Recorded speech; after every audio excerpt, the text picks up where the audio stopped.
Chapitre 3, partie 1, un cœur simple, Gustave Flaubert. Quand elle avait fait à la porte une génuflexion, elle s'avançait sous la haute nef entre la double ligne des chaises, ouvrait le banc de Madame Aubin, s'asseyait et promenait ses yeux autour d'elle. Les garçons à droite, les filles à gauche, emplissaient les stalles du chœur. Le curé se tenait debout près du lutrin, sur un vitrail de l'abside. Le Saint-Esprit dominait la Vierge.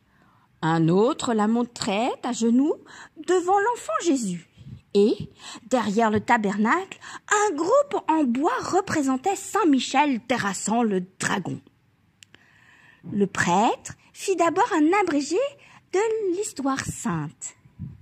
Elle croyait voir le paradis, le déluge, la tour de Babel, des villes toutes en flammes, des peuples qui mouraient, des idoles renversées, et elle garda de cet éblouissement le respect du Très-Haut et la crainte de sa colère.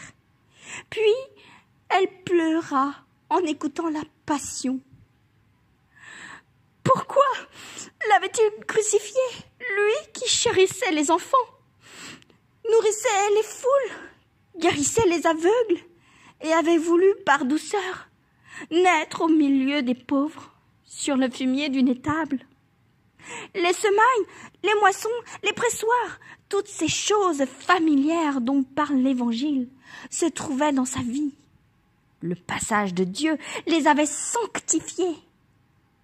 Et elle aima plus tendrement les agneaux par amour de l'agneau, les colombes à cause du Saint-Esprit. Elle avait à peine imaginé sa personne,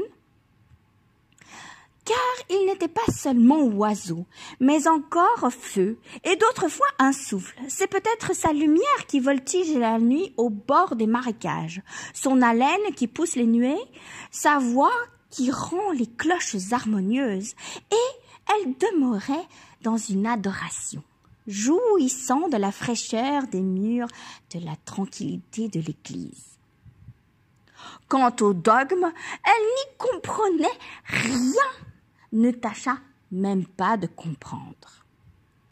Le curé discourait, les enfants récitaient, elle finissait par s'endormir et se réveillait tout à coup, quand il faisait, en s'en allant, claquer leurs sabots sur les dalles.